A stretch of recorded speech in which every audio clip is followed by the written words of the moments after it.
माननीय मुख्यमंत्री देवेंद्र फडणवीसजींनी मला महसूल खात्याची जबाबदारी दिल्यानंतर या राज्यामध्ये 60 लाख परिवारांना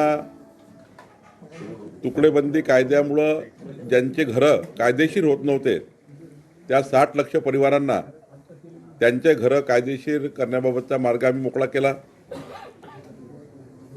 एनएमध्ये सनद नावाचा एक डॉक्युमेंट असायचं, ज्या डॉक्युमेंटसाठी लोकांना घरं बांधताना, औद्योगिक विकास करताना, व्यावसायिक विकास करताना अडचणी तयार व्हायच्या।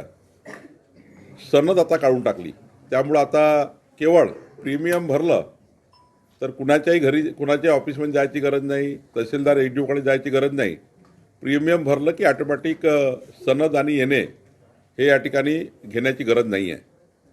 हा निर्णय जवळपास या राज्यातल्या सर्वच औद्योगिक, कॉमर्शियल आणि रेसिडेन्शियल यूज करणाऱ्या त्या आरक्षणाच्या मध्ये असलेल्या लोकांना याचा फायदा होणार आहे। खरं तर पुढच्या काळामध्ये अनेक गोष्टी आम्ही करण्याचा विचार करतो आहे। जे क्लिष्ट महसुली कायदे आहेत त्यांना सुधारणा करण्याचा आपण निर्णय करतो आहे। शेतकऱ्याच्या शेतात पांधन रस्ते बांधकामाकरता मुख्यमंत्री बळीराजा पांधन रस्ते योजना आम्ही आणलेली आहे। विद्यार्थ्यांना आता त्यांच्या डॉक्युमेंट करता स्टॅम्प पेपर लागणार नाही। कुठलंही डॉक्युमेंट काढताना विद्यार्थ्यांना caste certificate, validity certificate, domicile certificate कुठलंही डॉक्युमेंट कुठलाही त्या ठिकाणी स्टॅम्प पेपर लागणार नाही। आपसामध्ये जर वाटणी करायची असेल वडिलोपार्जित प्रॉपर्टीची, त्याला 500 रुपयांमध्ये त्याची रजिस्ट्री होईल।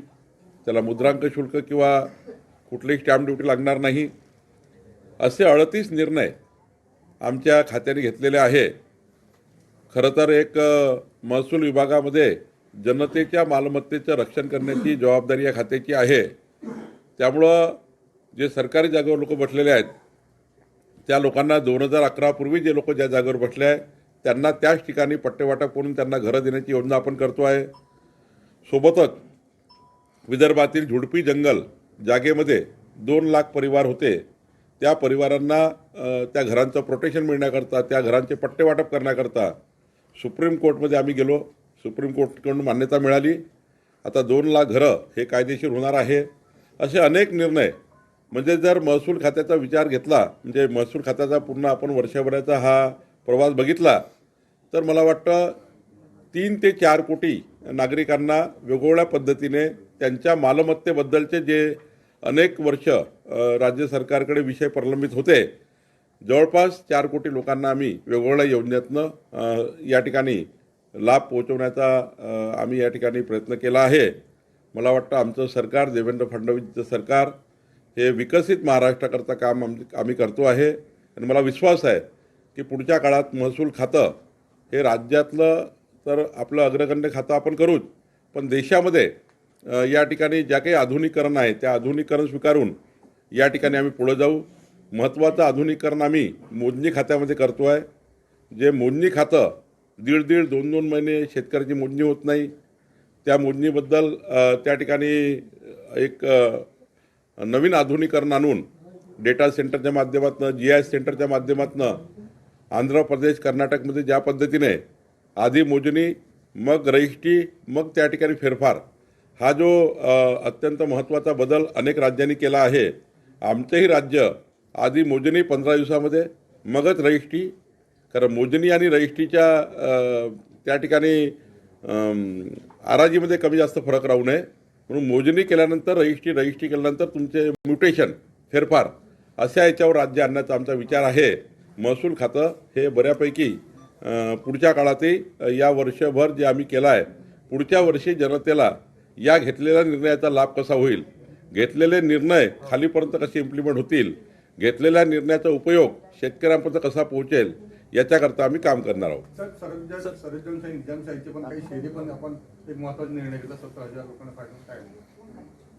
मराठवाड्यामध्ये 70,000 परिवार असे होते ज्यामध्ये निजामकालीन नाव त्यांच्या जमिनीवर होते। परवाच्या जो आपण त्या ठिकाणी सभागृहामध्ये कायदा आणला त्यामध्ये मदतमासमध्ये ज्या जमिनी होत्या त्या जमिनीला आता आपण फ्री होल्ड केला। एकही पैसा न घेता 70,000 परिवाराच्या जमिनी म्हणजे घरं राजुरा शहर ज्यावर आहे, तर राजुरा शहर सर्व शहर हे निजामाच्या जागेवर आहे. असे अनेक शहरं आहेत, त्या ठिकाणी अनेक गावं आहेत, नांदेडमध्ये आहेत, मराठवाड्यात आहे.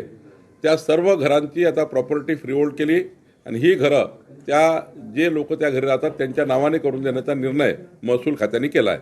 सर, पिंपरी चिंचवडमध्ये दोन्ही राष्ट्रवादी एकत्र येऊन लढत आहे. भाजपचं काय स्टँड असणार आहे? भारतीय जनता पार्टी आणि शिवसेना महायुती आहे. काही ठिकाणी राज्यामध्ये वेगवेगळ्या पद्धतीने महायुती ऑपरेट होत आहे, पण भाजपा शिवसेनेचं एकमत झालं आहे. पुणे, पिंपरी चिंचवड, नाशिक अनेक ठिकाणी भाजपा शिवसेनेची बोलणी सुरू झाली आहे.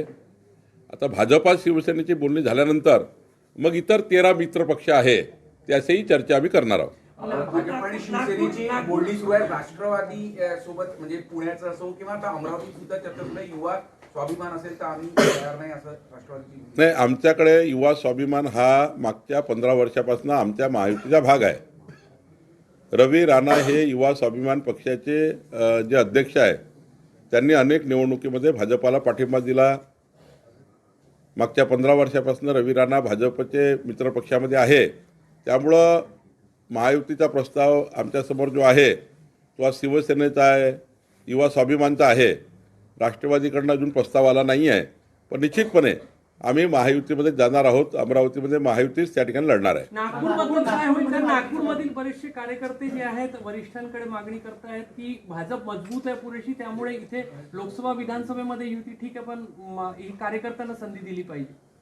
नागपूर असो की मुंबई असो, भाजपा जरी मजबूत राहिली तरी शिवसेना हा त्या ठिकाणी पहिल्यापासून मागच्या 30 वर्षापासून नैसर्गिक मित्र पद्धतीने आमच्यासोबत काम करतायत.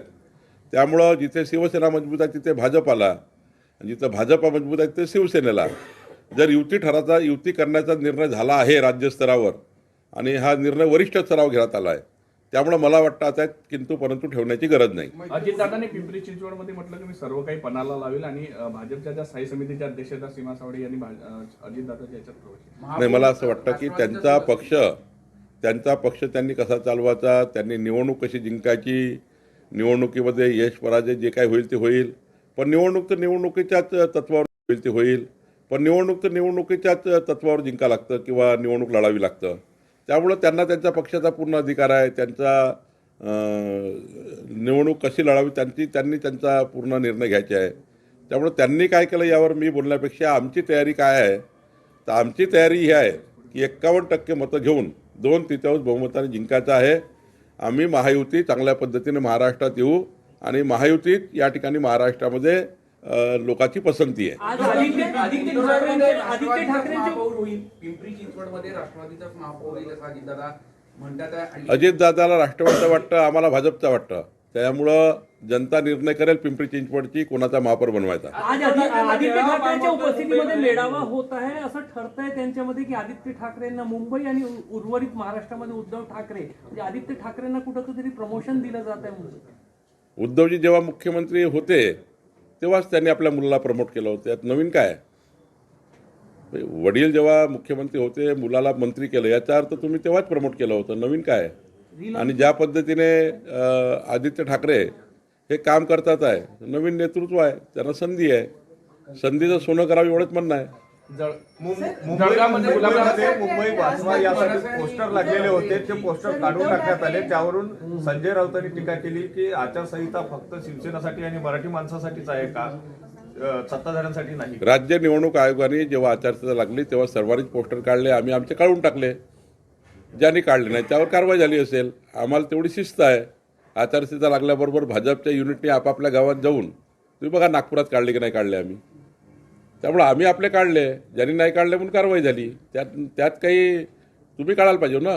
राज्य आपल्या निवडणूक आयोगाला गरज पडू नये काढायची, कलेक्टरला गरज पडू नये. आपापल्या पक्षाचे आपापल्या नेत्यांनी आचारसंहिता लागली की साधा नियम आहे, काढले पाहिजे. आम्ही काढले, त्यांनी काढले नाही म्हणून कारवाई झाली. गुलाबराव पाटलांनी जळगावमध्ये म्हटलं तर सन्मान दिला नाही तर आम्ही स्वबळावर लढू. नाही, गुलाबराव पाटील त्याचं स्वभावाप्रमाणे बोलत असतात, पण माननीय देवेंद्रजी, माननीय एकनाथजी, आम्ही सर्व बसलो होतो. त्यामध्ये महायुतीचाच निर्णय झाला आहे. मुंबई अमित शहाच्या याच्यात जाऊ देणार नाही. घशात जाऊ देणार आहे असं संजय राऊत म्हणतात. आणि तो डकेत कोण आहे ते माहिती आहे, रहमान नावाचा डकेट कोण आहे ते आम्हाला माहित आहे. असं आहे की त्यांना बोलायला काही मुद्दे नाही आहे. त्यांना मुंबईच्या विकसित मुंबईचा प्लॅन काय हे माहिती नाही आहे. त्यांच्याकडे डेव्हलपमेंटचा अजेंडा नाही. सकाळी झोपून उठल्यापासून झोपतपर्यंत टोमणे मारायचा त्यांचा कार्यक्रम आहे.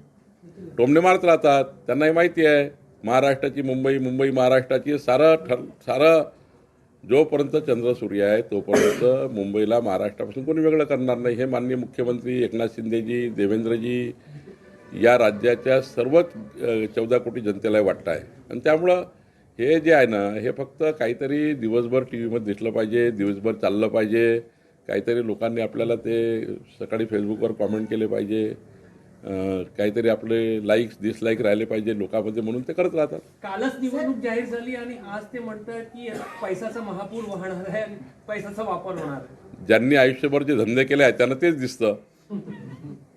सर, उद्धव ठाकरे आणि राज ठाकरे यांचं दोन्ही एकत्र येऊन हे समीकरण बदलण्याचं चित्र होणार आहे का असंही चांगलं समीकरण आहे.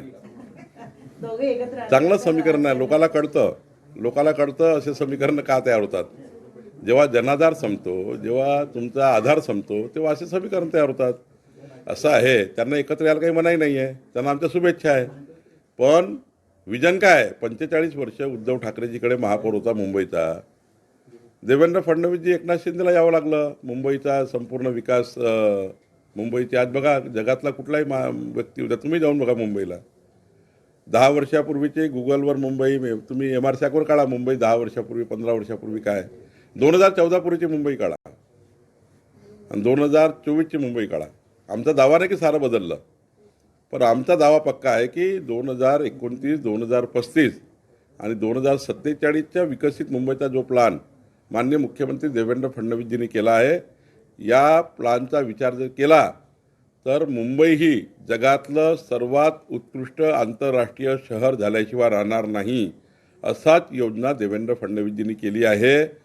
या योजनेसमोर मतं मागणारे फिके पडणार आहे, त्यांची जमानत जप्त होणार आहे आणि म्हणून त्या पद्धतीनं ते वक्तव्य करतात आहे. मुंबईमध्ये दोन्ही ठाकरे बंधू एकत्र येणार आहे अशा पद्धतीची चर्चा सांगितलं आता मी. आणि दुसरीकडे ते वर्षा गायकवाड म्हणतात की आम्ही मारहाण करण्यासोबत जात नाही, त्यामुळे कुठेतरी महाविकास आघाडी त्यांना सर्वांना शुभेच्छा आहे. त्यांना वेगळं लढण्याच्या शुभेच्छा आहे, यांना एकत्र येण्याच्या शुभेच्छा आहे. अजून ते 20-22 पक्ष आले होते मागे, हातवर केले होते एकामेकांनी. त्यांना घेऊन या सर्वांना. ममता बॅनर्जी तिकडे कोणते आले होते मला माहिती नाही, पण ते सर्वांनी यायला पाहिजे. आम्ही 51% लढाईची तयारी केली आहे. 51% मतं आम्हाला मिळतील. शिंदे साहेबांसोबत युती तुमची दिग्विजय ठरलेली सिंह आहे, यांनी मात्र जागा राज्यसभेमध्ये- वाटपाचा काही फॉर्म्युला ठरलेला आहे का? जागा वाटप योग्य ठिकाणी चालू आहे. जेव्हा तुम्हाला जागा वाटपाचा फॉर्म्युला समोर येईल तेव्हा तुम्हाला आनंद होईल. बावनकुळे साहेब, आपल्याकडे दिग्विजय सिंग जबाबदारी यांनी आहे. राज्यसभेमध्ये एक मागणी केलेली आहे की जेव्हा एखादा पक्ष फुटतो तेव्हा चिन्ह गोठवलं जातं, पण महाराष्ट्रात शिवसेनेचं चिन्ह एकनाथ शिंदेंना तर राष्ट्रवादीचं चिन्ह अजित पवारांना दिलं. जो आमदार खासदार पक्ष सोडून जातो त्याला 6 वर्ष निवडणूक लढण्याची संधी द्यायला नको, अशा प्रकारची मागणी केली. तर मागणी करायचं कामच आहे. पण कायदे काय आहे? केंद्रीय निवडणूक आयोगाने जेव्हा चिन्ह दिलं राष्ट्रवादी अजितदादांना आणि एकनाथ शिंदे धनुष्यबाण, त्यामध्ये काही कालपरवा नवीन कायदा तयार केला का? संविधानाने जे तुम्हाला कायदे दिले, केंद्र निवडणूक आयोगाकडे जे कायदे आहेत त्या कायद्याने होत असतं. आणि आता हायकोर्ट सुप्रीम कोर्टमध्ये केस चालूच आहे. त्यामुळे जे काही चिन्ह मिळालं आहे ते कायद्याने मिळालेले आहेत. त्यामुळे तुमचा पक्ष जेव्हा शेवटी पक्ष म्हणजे काय? तुमच्या पक्षात असलेले लोकप्रतिनिधी तुमच्यासोबत किती आहे आणि वेगळे किती झाले याचा कायदा आहे. अनेक सुप्रीम कोर्टाचे निकाल आहेत. यामध्ये सुप्रीम कोर्टाचे निकाल, केंद्रीय निवडणूक आयोगाचे कायदे याचा आधार घेऊन हे सारं त्या ठिकाणी निवडणुकीचे चिन्ह एकनाथजी आणि अजितदारला मिळाले आहे.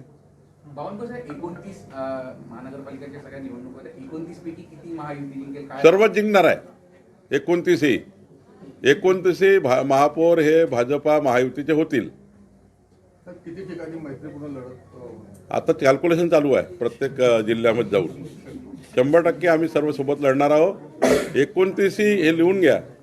जेव्हा मतमोजणी होईल 16 तारखेला तेव्हा 29 महानगरपालिकेचे महापौर भाजपा महायुतीचे राहतील. आरक्षण